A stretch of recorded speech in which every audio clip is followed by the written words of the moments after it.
Welcome to the self that we are.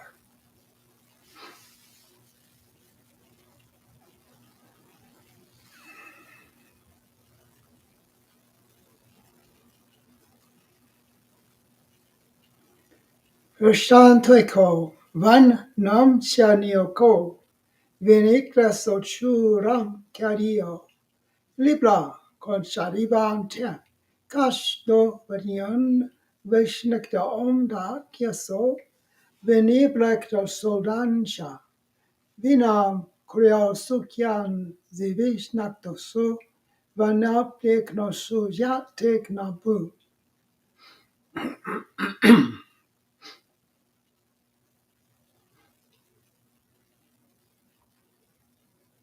It occurred to me that when we're doing the no words, if a new person tunes into this, they would wonder, what have I tuned into? What is this language? It's simply no words, which are words of power and connection. That's all.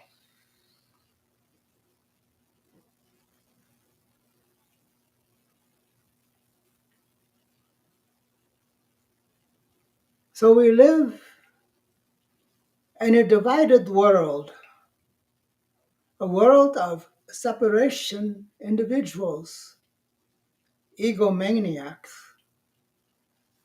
And as we look at this, the understanding comes that life was oneness in the beginning. There was no realization of separation. It was always we, this. The I am consciousness was without an ego. The ego creates separation, the me. And the me is in war with other me's, trying to achieve superiority, control. We see this all around us in these days, how the ego has totally taken over systems and structures, governments, practices, religions, all of it is separation. Where is the oneness? The oneness is the consciousness itself. And so, as we are able to embrace we and drop the I, we become something more, the consciousness. So we become egoless consciousness, presence, allowing life to unfold naturally. The interference from ego-driven systems and structures and beliefs is destroying humanity, is destroying the earth. So where does it stop? It is truly time to wake up and throw the ego out, leave it behind.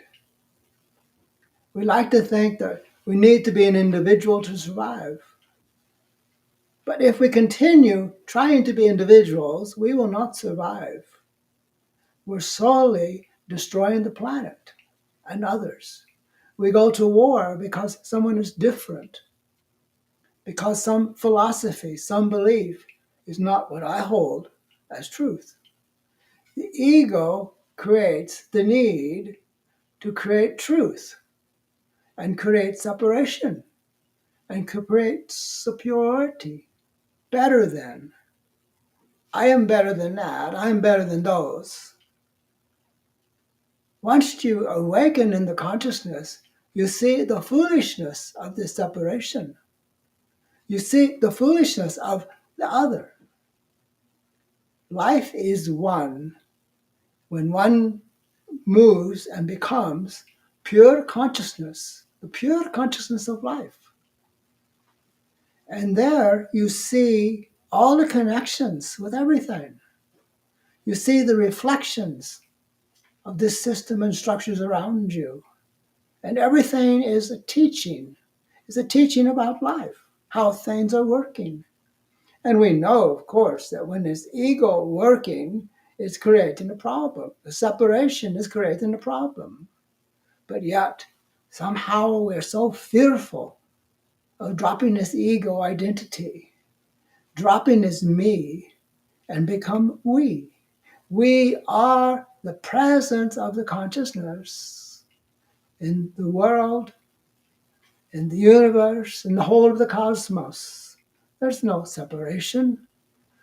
Belief in separation is your demise, is ego driven.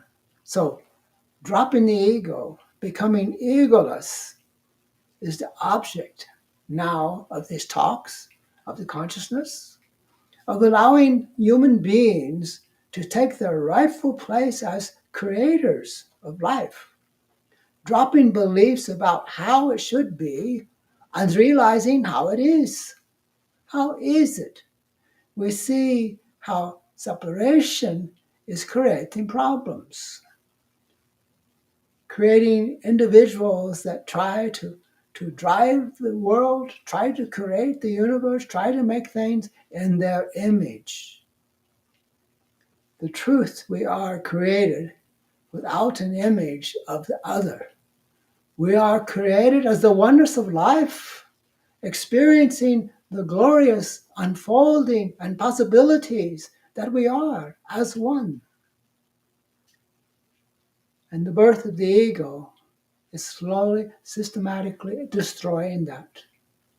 So you must begin to wake up to who you truly are, the consciousness, the living, breathing presence of consciousness.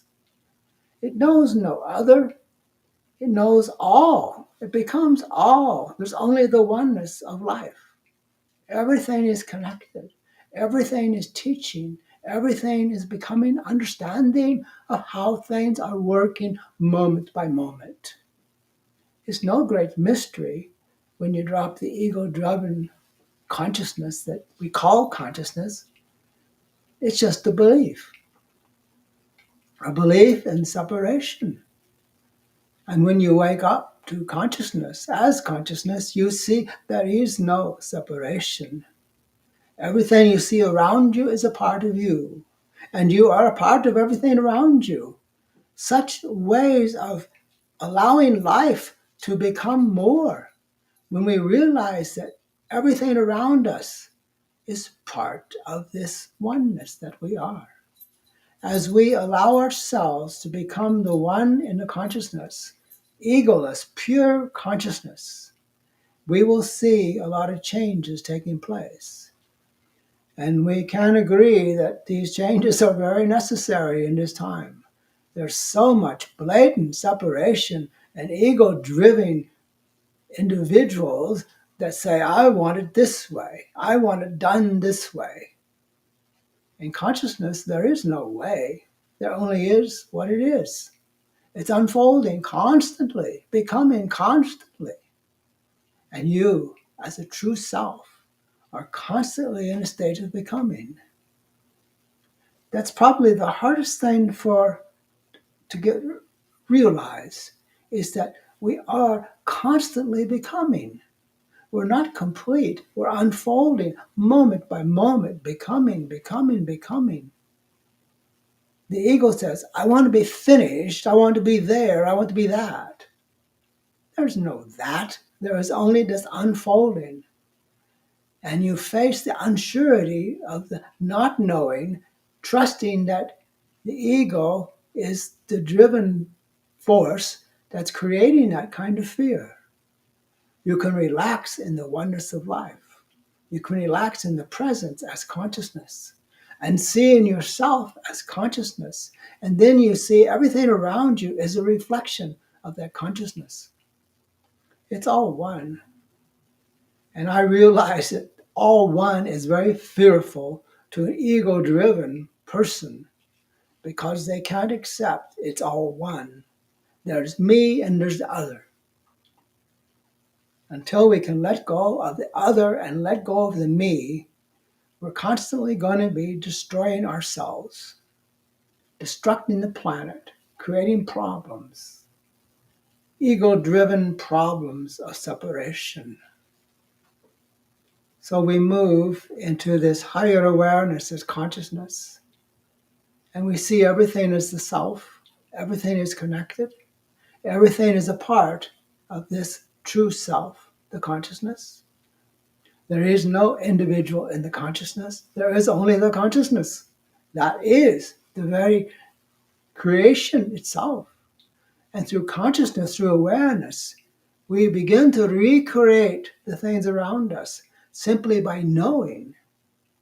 So it is the mind has a certain way, the intellect has a certain way of how it is. The heart knows a oneness. And if we can get these working together, the body becomes the consciousness.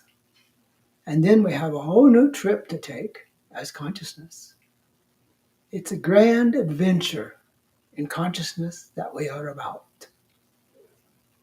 It's like stepping onto a moving platform that's going someplace, and the intellect says, well, where is it going?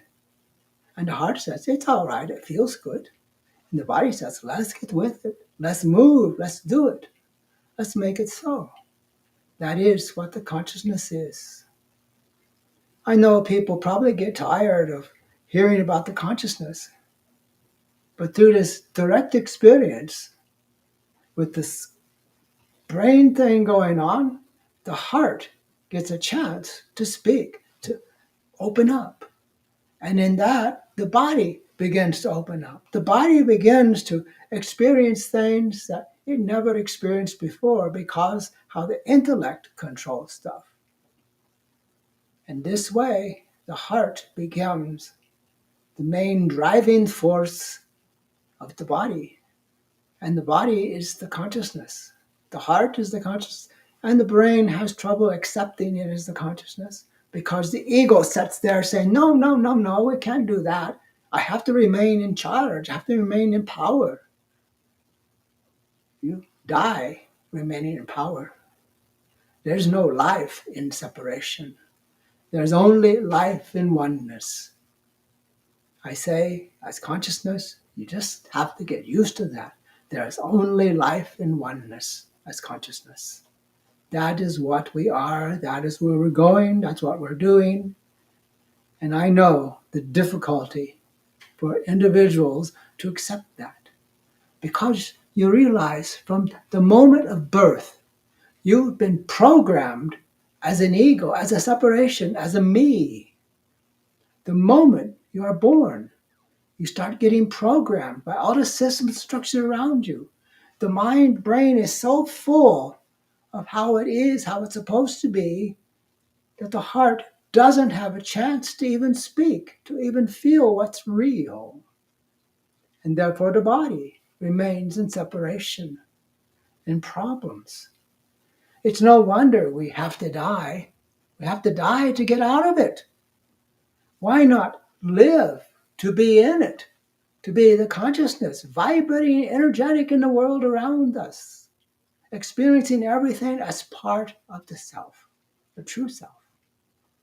That is what we do. That is how we become. That is how we live. That is how we connect. That is how we see the truth of everything around us. We're no longer deceived by beliefs and conditioning, and they say. You become a way of saying, I say now from the true self, the consciousness, how it is and how it's going to unfold. I say now, not from a separate ego self, but from the very heart and place of consciousness. Allow it, embrace it, discover it. You're in for a great journey when you wake up to the true self. The one self that is connected to all selves. There is no other, there's only this oneness that is life.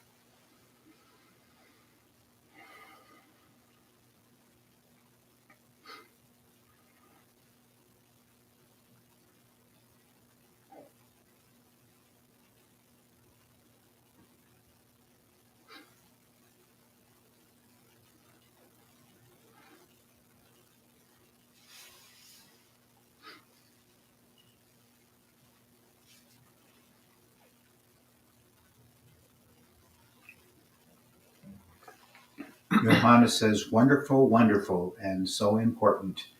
Much love from no other, and greetings from Helvi and friend Christina from La Palma. Only one is. Thank you. We are isness of life.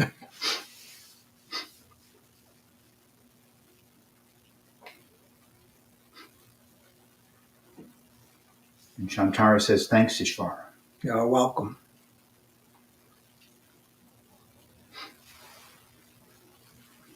Anna and Slava say, thank you from the heart.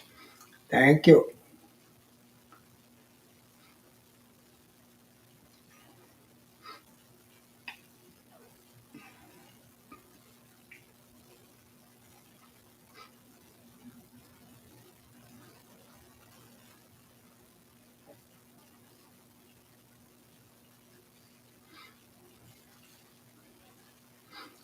I try to remember in these talks that I'm just talking to myself, the consciousness.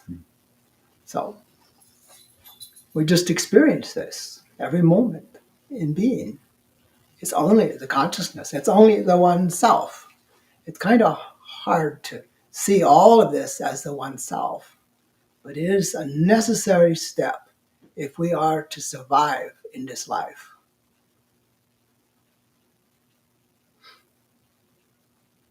Thank you for being with us. Thank you for listening. And thank you for your love and support.